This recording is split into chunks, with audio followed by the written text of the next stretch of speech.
들어갑니다. 오늘 또 제목은 남은 자입니다.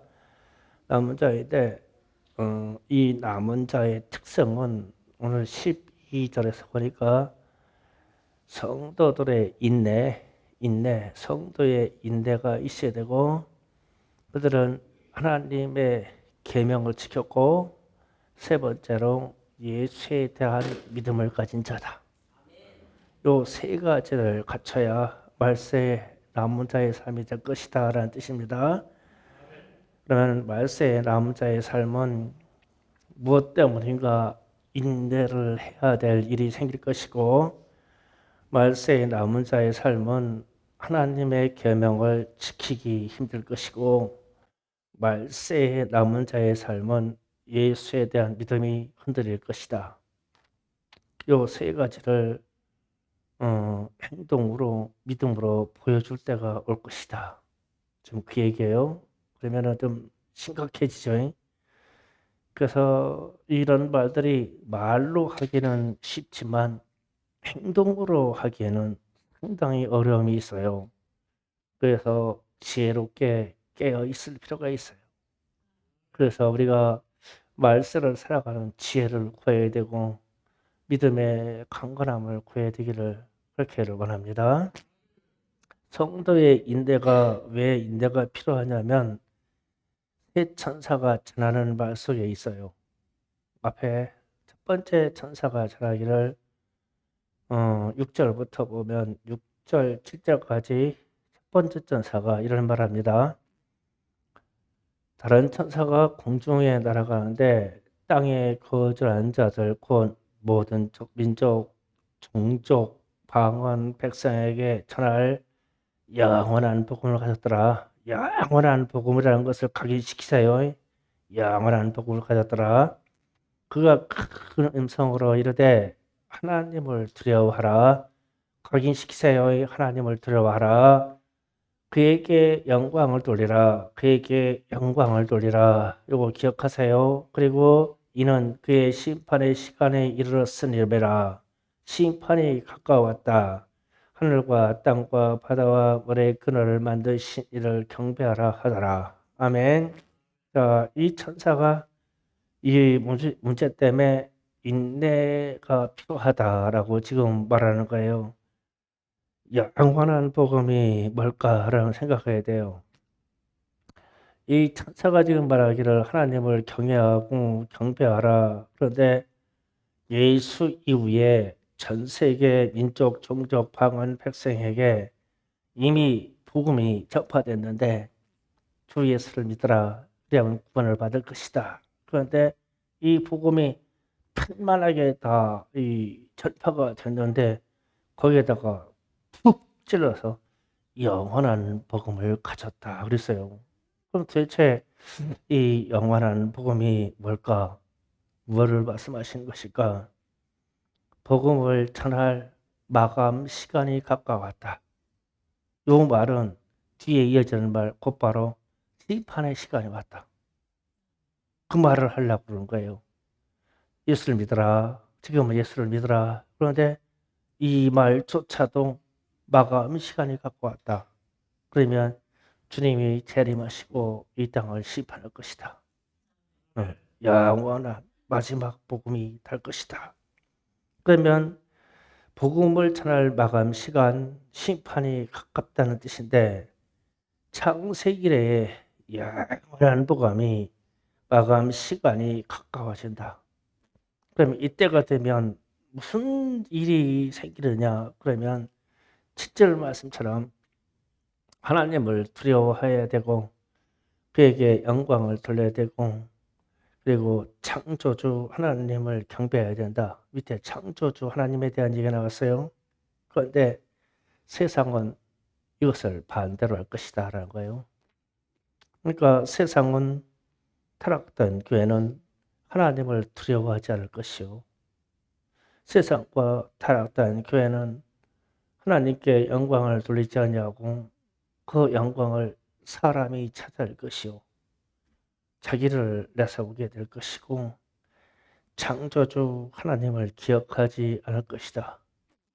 그러니까 창조주 하나님이 어디 있어? 우리에게 아버지가 어디 있어? 이럴 것이다. 그러니까 창조주 하나님을 기억되지 않으니까 자연 세계에 창조된 모든 피조 세계가 마구 파괴될 거예요.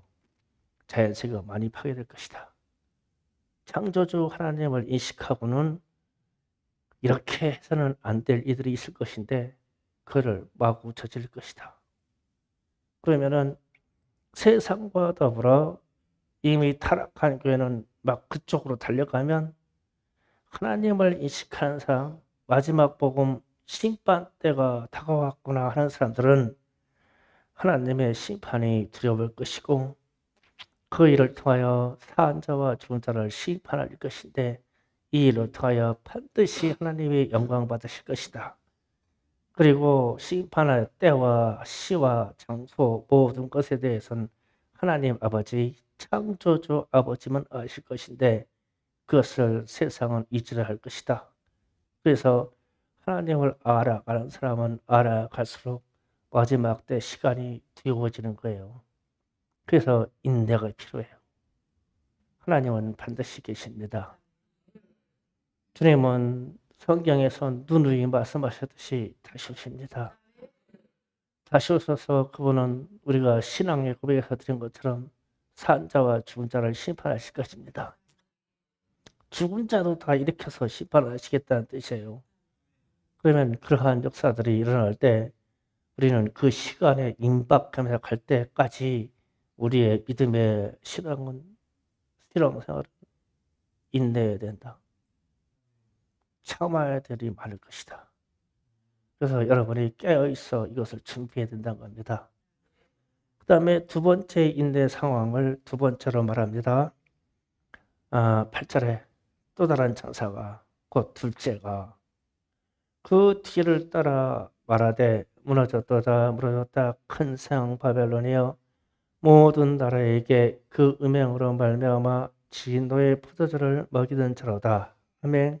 자, 여기에서 어떤 집단이 하나님을 떠난 음행에 하나님을 떠난 다른 행동, 하나님을 떠난 다른 사상을 베풀어서 모든 백성에게 나라에게 그 음행의 진노의 포도주를 마시게 하였다. 그러면은 이 집단은 상당히 영향력 있는 집단이에요. 그치? 누구나 누구의 행동을 집단적으로 끌고 가려고 하려면 힘과 권력이 있어야 돼요.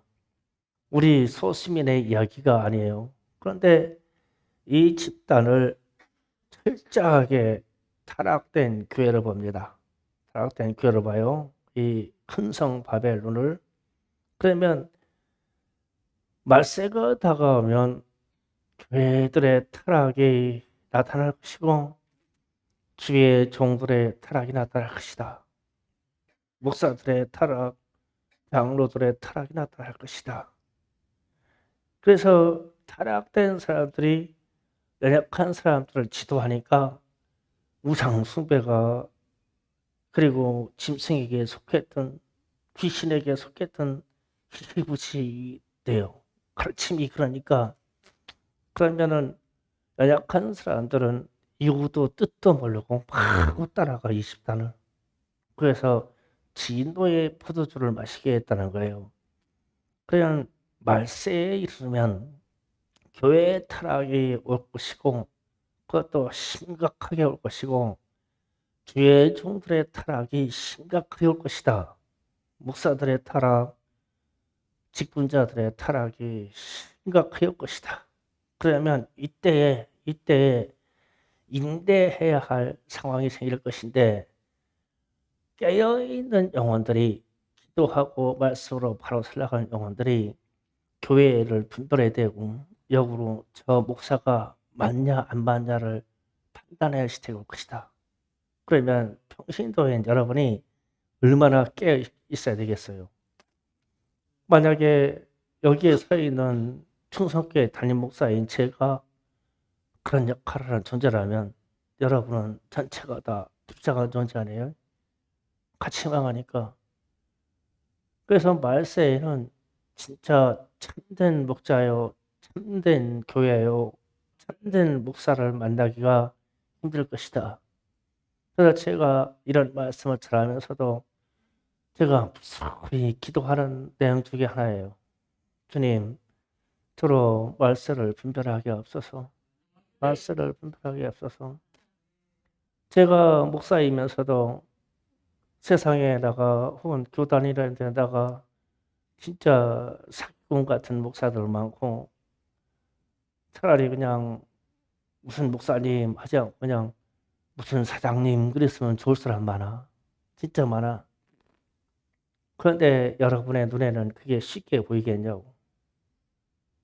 그래서 말세 때는 인내가 필요한데 진짜 이것을 참고 가려면 힘들 것이다. 잘못된 목사가 나와서 잘못된 말을 하는데 내가 아는 성경의 상식과 성령의 감동은 그게 아닌데 그렇다고 싸울 수가 없잖아요. 인내가 필요할 것이다. 왜냐하면 판결은 주님이 하실 것이니까. 이런 시대가 올 것이다. 그래서 이게 성도의 인내가 필요하다. 세 번째로 말합니다. 세 번째로 9절에 또 다른 천사가 곧 셋째가 그 뒤를 따라 큰 음성으로 이르되 만일 누구든지 짐승과 그 우상에게 경배하고 이마에나 손에 표를 받으면 그도 하나님의 진노의 포도주를 마시리니 그 진노의 잔에 섞인 것이 없이 부은 포도주라. 거룩한 천사들 앞과 어린 양 앞에서 불과 유황으로 고난을 받으리니. 아멘. 직접적인 지옥의 심판을 받을 것을 말했는데 말세에는 짐승의 표를 받고 우상 숭배를 할 것이다. 이랬어요. 그런데 이게 앞에서 등장하는 666에 대한 이야기예요. 한번 제가 설교한 적이 있어요. 666을 어렵게 생각하지 말아라. 어떤 경제 활동에 지표를 줄 것이다. 그랬어요. 그래서 현대 경제는 모든 것이 매매로 일어납니다. 잘 사고 잘 팔아야 그 가운데서 이윤으로 살아요.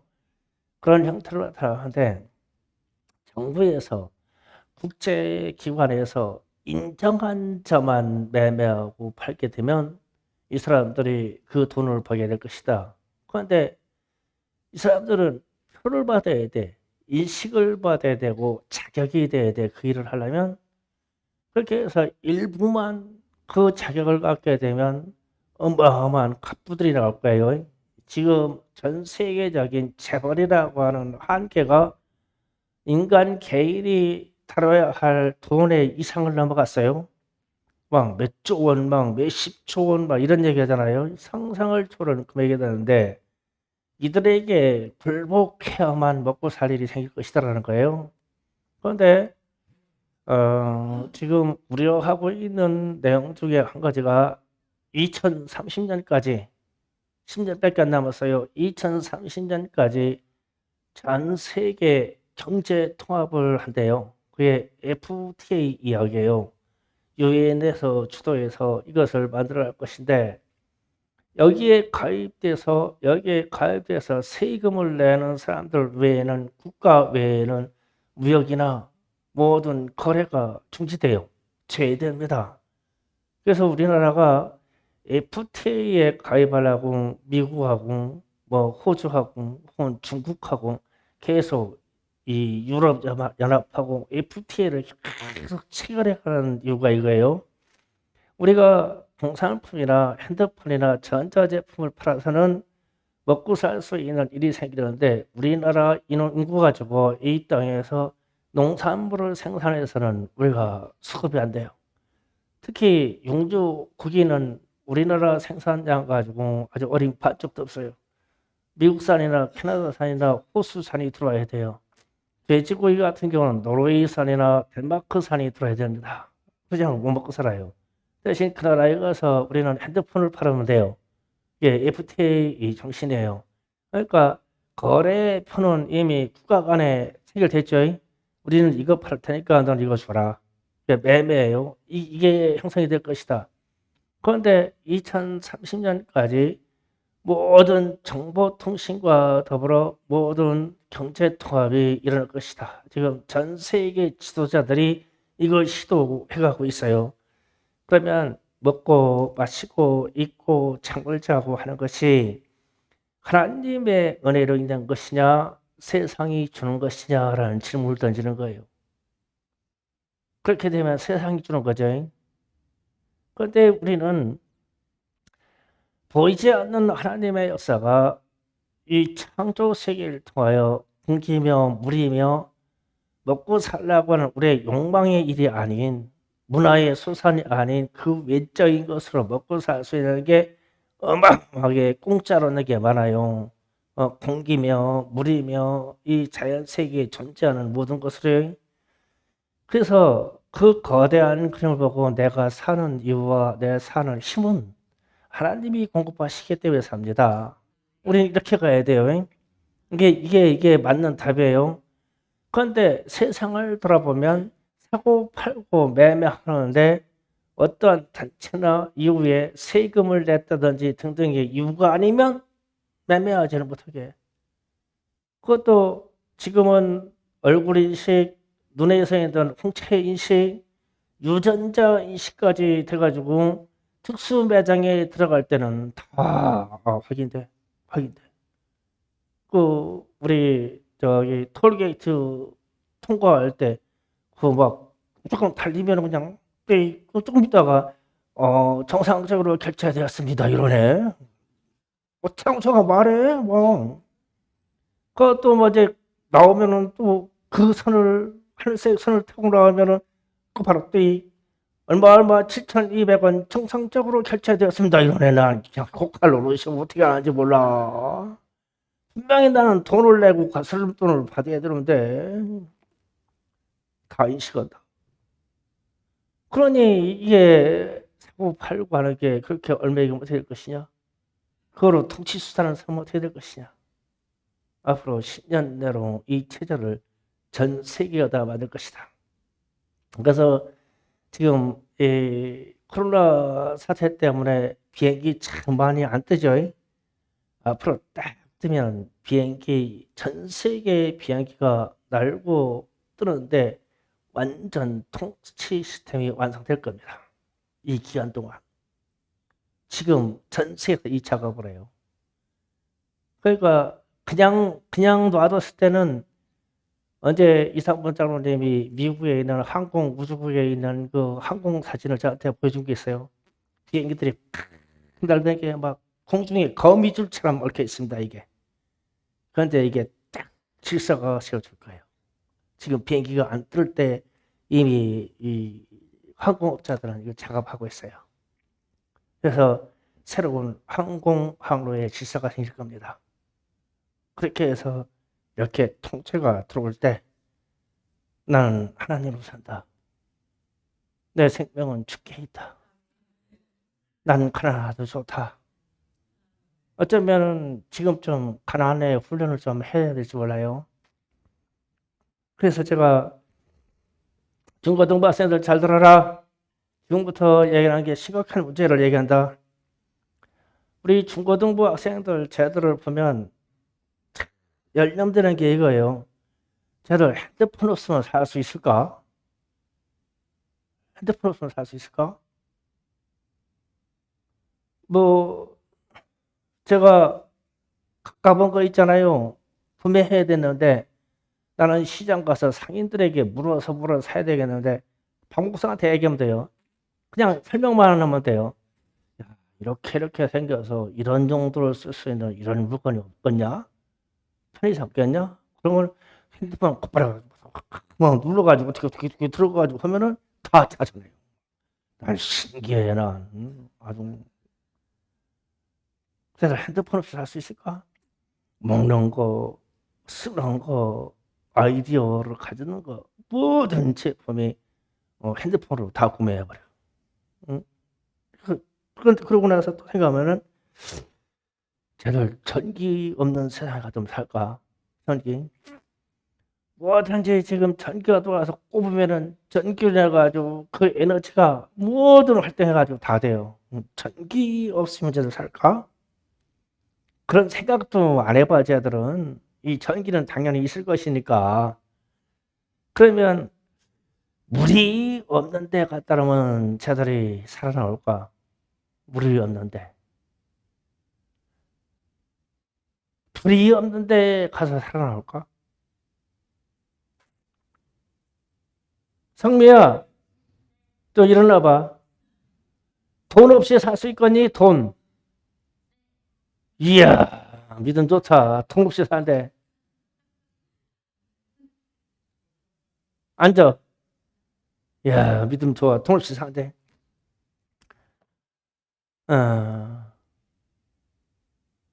김상선 집사님 아들 일어나봐. 응. 너 부모님 없이 살 수 있겠냐?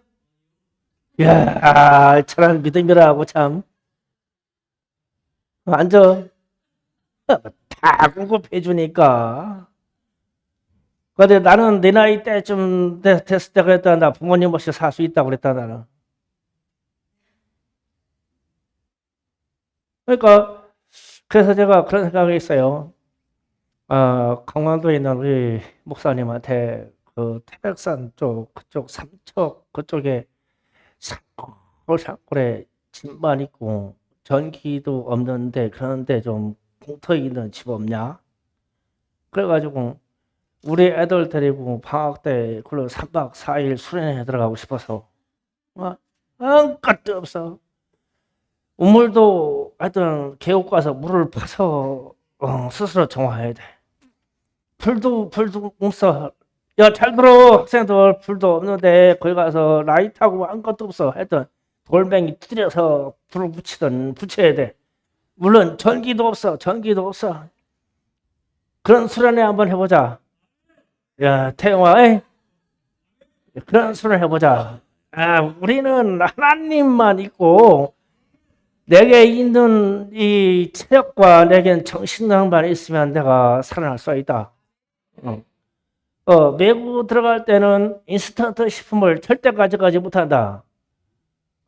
쌀만 가지고 들어가. 쌀만. 당근 김치도 못 갖고 와. 배추는 가져갈 수 있어. 김치는 못 가지고 와. 여학생들 어떡하냐 그런 거 한번 하면 좋아요. 야, 살아나오자.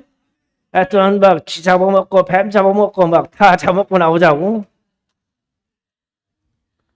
왜 이런 얘기 했냐면 앞으로는 우리 아이들이 부모로부터 돈으로부터 세상으로부터 모든 문화를 공급받는데 이게 딱 끊긴다.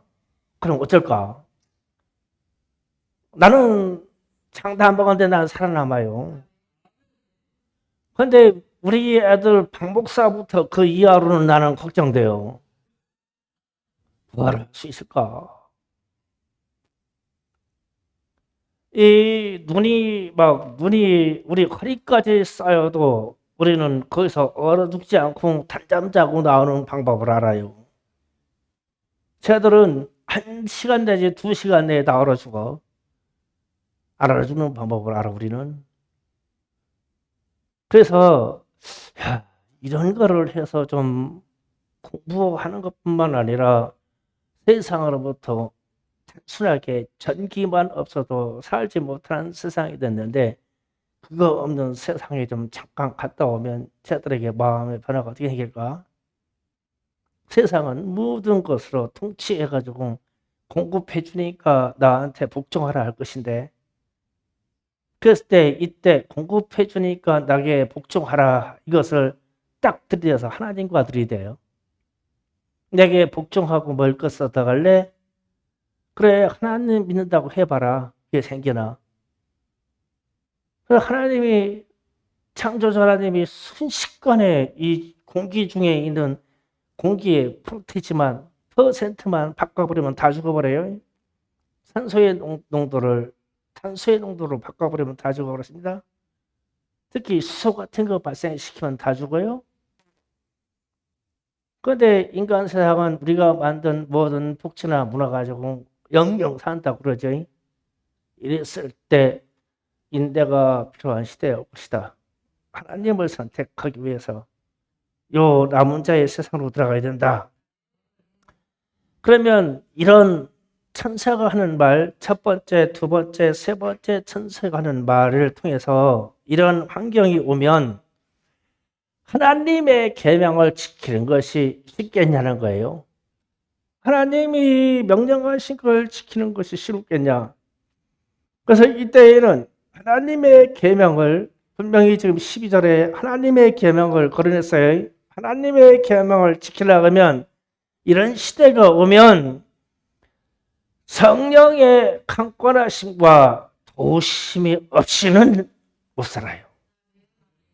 그게 문제예요. 그러니까 사람이 하나님의 계명 작은 것조차도 지키려고 하는데 성령이 강권하셔야지 잘 안 된다. 지금 평화로운 이 시대에 지금과 같은 때에도 여러분의 삶을 돌아봐 봐요. 왜 이렇게 잘도 넘어지고 잘도 실수하고 그냥 쉽게 예수 배반한 것 같고 쉽게 예수 잃어버린 것 같고 그런데 성령이 자꾸 일깨워 주지 않으면 이게 인지가 안 돼요. 그래서 주님이 십자가 칠 때 성령의 역사에 대해서 아주 자세히 말씀하셨어요. 그 부분 좀 볼게요. 요한복음 14장을 갑니다. 요한복음 14장 잠깐 보시고 말씀을 이어서 갑니다. 성령에 대해서 말씀하실 때 15절 이하를 봅니다. 요한복음 14장 신약성경 172쪽 15절부터 봅니다. 찾으면 아멘. 자, 제가 읽어가면서 강의합니다. 너희가 나를 사랑하면 나의 계명을 지키리라. 내가 아버지께 구하겠으니 그가 또 다른 보혜사를 너희에게 주사 영원토록 너희가 함께 있게 하리니. 아멘. 자, 요 두 절에서 주님이 말씀하십니다. 너희가 예수인 나를 사랑하면 나의 계명을 지킬 것인데 그러면서 부연의 설명으로 다른 보혜사 성령을 너에게 주사 영원토록 너희와 함께 있게 하리라. 이분의 도우심으로 이 계명을 지킬 수 있다라고 하는 부연의 설명이에요. 그저 지킨다는 게 아니라 그래서 이해로 밑으로 들어가면 알아집니다. 17절에 그는 진리의 영이라 세상은 능히 그를 받지 못하나니 이는 그를 보지도 못하고 알지도 못함이라. 그러나 너희는 그를 아나니 그는 너희와 함께 거하시며 또 너희 속에 계시겠습니다. 내가 너희를 그와 같이 버려두지 아니하고 너희에게로 오리라. 조금 있으면 세상은 다시 나를 보지 못할 것이로되 너희는 나를 보리니 이는 내가 살아있고 너희도 살아있겠습니다. 그날에는 내가 아버지 안에 너희가 내 안에 내가 너희 안에 있는 것을 너희가 알리라. 21절 자세히 보세요. 나의 계명을 지키는 자라야 나를 사랑하는 자니 나를 사랑하는 자는 내 아버지께 사랑을 받을 것이요 나도 그를 사랑하여 그에게 나를 나타내리라. 그러니까 나의 계명을 지키는 자야 아버지 하나님의 사랑을 받고 예수의 사랑을 받고 하나님을 만나겠다는 뜻이죠. 그런데 이 나의 계명, 예수가 주시는 계명은 앞에서 성령이 개입해 주셔야 된다고 지금 설명하는 거예요. 그래서 이어서 25절, 26절을 봅니다. 25절, 26절을 보니까 내가 아직 너에게 함께 있어 이 말을 너에게 하였거니와 금방 성령이 도와주신다는 말을 했어요. 하였거니와 보혜사는 성령님입니다. 보혜사 곧 아버지께서 내 이름으로 보내실 성령 그가 너에게 모든 것을 가르치고 내가 너에게 말한 모든 것을 생각나게 하리라. 성령이 가르쳐 주시고 성령이 생각나게 해야 우리 주님의 계명을 지켜질 것이다. 그런데 마지막 때에는 하나님의 사람들에게 이 성령의 역사가 마음에 강건적으로 잡혀 있어서 이분이 이것을 지켜야 돼. 이 말을 해야 돼. 천사들이 지금 염려하는 내용들은 그 속에서도 나는 이 하나님이 주신 말씀을 지켜야 돼. 주님의 계명을 지켜야 돼. 이 확정을 내 안에 계신 성령님이 막 자꾸 해줘야 안다는 거예요.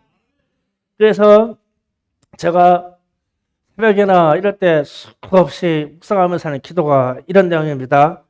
주님, 내 마음을 눌러서 찬찬케 하옵소서.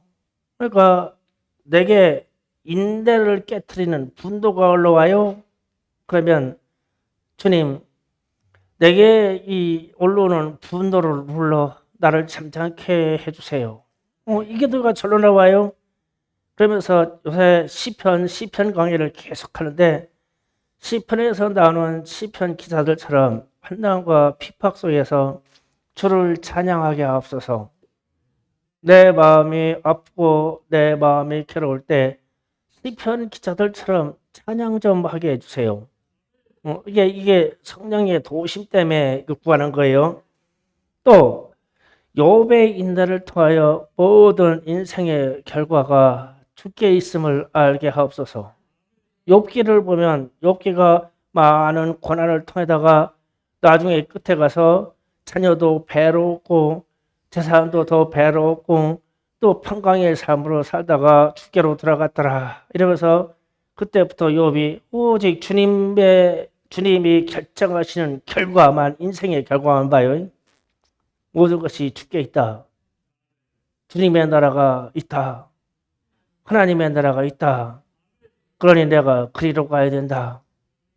이런 인생의 결과를 욥이 깨달았어요. 그래서 우리가 욥처럼 인생의 결과가 우리는 예수 믿고 천국으로 가야 됩니다. 이거를 잊지 말아야 돼요. 그래서 성령님이 세상을 통하여 내가 시험이 오고 막 격동을 받을 때 내 마음에 자꾸 확정을 주는 거야. 이분이 나를 붙잡고 확정을 주고 흔들리지 않고 인내하게 하고 참게 하고 또 생각하게 하고 또 지혜롭게 하고 성령이 역사해 줘야 돼. 그러니까 성령이 역사하지 않고는 우리 하나님의 계명을 지킬 수가 없어. 그 성령이 역사해 주셔야만 하나님의 계명에 순종할 수가 있어요. 이런 시대가 올 거다. 그러면은 내가 성령의 사람이냐 아니냐 이건 여러분이 평상시에 얼마나 기도해 놓느냐에 따라서 결정돼요. 기도 많이 하셔야 돼요. 그래야 성령이 동행해 주실 거 아닙니까? 성령님 나와 동행하시옵소서. 무지무지하게 기도하셔서 이 동행을 따라가기를 바랍니다. 이렇게 되면 어떤 인생이 아까 제가 잠깐 순교에 대한 이야기를 했는데 순교의 순간도 성령이 붙잡으셔야 돼요. 그러니까 누가 내 육체와 내 목숨을 가지고 내 주변에 있는 사랑하는 자들의 생명과 육체를 가지고 그걸 가지고 시험에서 하나님을 배반하라는 말을 던져놓고는 나를 치고 때리고 나를 잘라버릴 때 그때 내 안에 성령이 계셔야 하나님은 살아계십니다. 이 말을 할 거 아니에요. 예수가 구원자입니다. 예, 그래도 예수가 구원자입니다. 이 말을 할 거네요.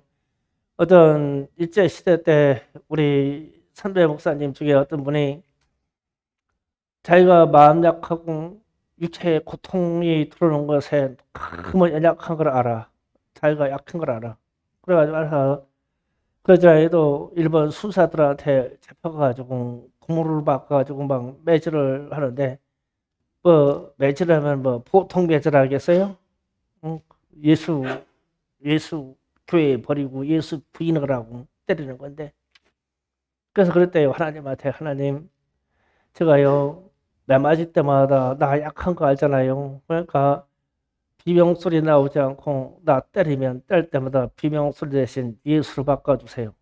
그래가지고 막 때리면 예수 막 그냥 때리면 예수 그렇게 매 맞다가 죽었대. 끝까지 예수라고. 이 소리를 하면 벌써 틀린 거예요. 우리는 무슨 소리 나올까? 우리 사모님이 또 웃어 이 얘기하면 나한테 뭐라고 하려고. 그러니까 성령이 역사에 붙잡아줘야 돼. 그래서 하나님의 계명을 지키는 것은 성령이 내 안에 역사하시고 나를 붙잡으셔야 마지막 때는 이것을 인내로 시험하게 될 것이다. 여러분이 깨닫기 바랍니다. 그 다음에 말씀하시기를 예수에 대한 믿음에 대해서 얘기했어요. 예수의 믿음에 대해서 복음 전파 마감 시간이 다가오면 알각성도와 가라지를 구별하게 될 거예요. 그렇게 되면 누가 알곡이고 누가 가라지냐? 우리 중에 누가 진짜 예수 믿는 사람이고 누가 예수 가짜로 믿는 사람이냐? 이거를 구분할 때 잣대는 그 안에 있는 예수예요. 예수. 예수밖에 없어요. 그래서 사람이 내가 예수로 산다. 난 예수만 믿는다. 이게 내 안에 확정된 그냥 박혀 있는 그 무엇이 있어야 돼요. 그래서 예수가 잠시 믿어서 떠났다. 내가 시험 둬서 기분 나쁘면 예수님이 잠깐 좀 내 집에서 나가셨다가 내가 기분 좋으면 예수님이 또 들어오셨다가 이렇게 변덕스러우면 안 돼요. 변덕이 아니다. 내 안에 착하니 계신 역사가 예수님의 역사야 된다. 그래서 우리가 주보에 우리는 이런 지표로 삽니다. One way Jesus Christ. 오직 예수로만 산다. 오직 예수로 정신으로 산다. 그때 마지막 때에 이 한 가지만 물어도 쓰러질 사람들이 무수히 많다. 예수라고 하는 그 자체도. 그래서 성도들의 인내가 필요한데 그 인내 속에는 하나님의 계명을 지키는 것과 예수에 대한 믿음을 확인하는 시간이 될 것이다. 마지막 때. 그러면 어떻게 해서 우리가 남은 자의 숫자로 들어갈까? 오직 예수. 이것밖에 없다. 그러면 이미 우리는 이 세상에서 지금 세상에서 보면 우리는 오직 예수 이 복음이면 충분합니다.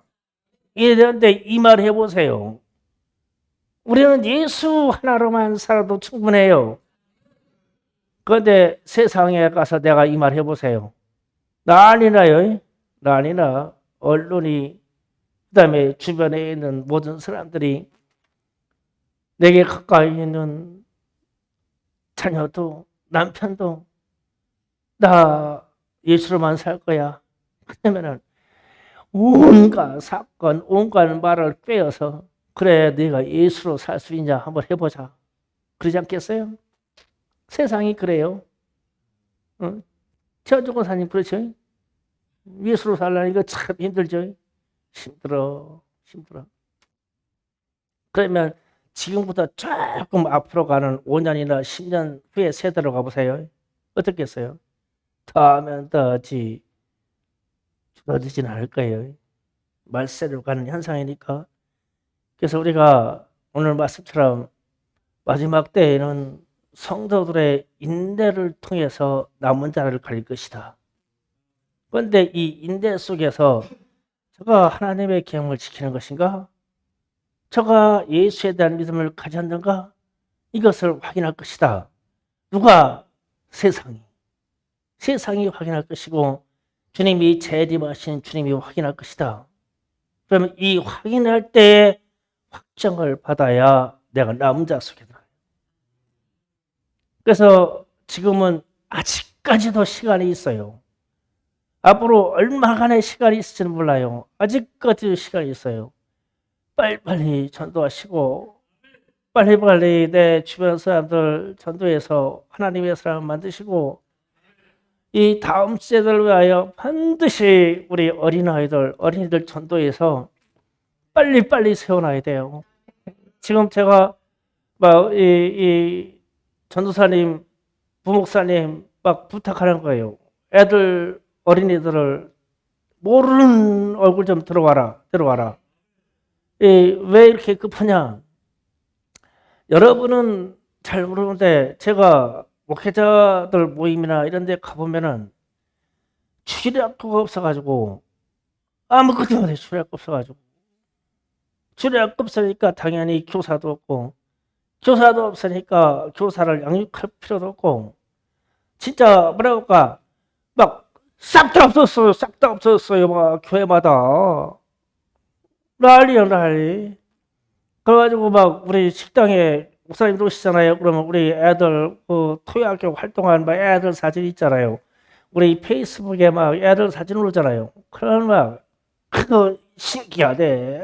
그 산골에 있는 교회가 어떻게 애들이 오냐고, 여기에 애들 오냐고, 신기하대. 그래서 하나님이 지금 우리에게 시간이 얼마 될지는 모르지만 기회를 주었어. 지금 기회. 마지막 때 지켜내야 어떤 보루의 기회를 줬거든요. 그래서 지금 우리 아이들하고 우리 어린아이들 막 천도좀 막 빨리 해가지고 막 지금 막 다물어 한국교회 막 주일학교 청소년부가 막 다물어졌어도 우리는 있다고 우리에게 더 있다고 막 이게 말하고 하나님 앞에서 칭찬받을 수 있는 그걸 만들어내야 돼요. 그래서 막 마음이 얼마나 급한지 몰라. 그래서 제가 내가 신앙생활하고 목회자 생활하는데 앞으로 10년만 더 하면 족하지. 그런데 가만히 생각해보니까 야 우리 차은이 애들이 곧바로 나 10년 뒤면 저는 뭐 15살, 17살 이렇게 되네. 청년이더라고요. 그런데 쟤들이 청년이 우리 교회에 3명 되지 4명밖에 없네. 어쩌냐? 4명밖에 없는데. 교회가 유지가 안 돼요. 청년들이 일어나야 돼요. 그래서 막 이 교회에 막 젊은 피를 막 공급해야 돼요. 방법이 없어요. 그 막 주변에 막 애교마들 보면 제발 우리 교회다가 좀 애들 좀 맡기라고. 그래가지고 하나님의 말씀을 들려줘서 막 정신적으로 상부장시켜가지고 마지막 때 견뎌낼 수 있는 이 보루를 만들어야 돼요. 그게 우리의 역할입니다. 그래서 이런 사항들이 다 오늘 말하는 성도의 인대로 나와요. 성도의 인대로. 우리 속에서 충만하는 능력을 낼 것인데 우리가 이 능력을 마지막 시대에 주님 앞에서 이렇게 달아보면 주님이 달아보면 과연 우리가 통과할 충성교회 상도가 하나님의 백성일까 하나님의 자녀일까 이 생각을 해봐야 돼요. 그래서 저와 여러분이 반드시 주님이 이 땅에 다시 오실 때 남은 자 주님이 소중하게 다룰 남은 자 속에 들어가기를 예수 이름으로 축복합니다. 주여 삼창하고 기도합시다. 주여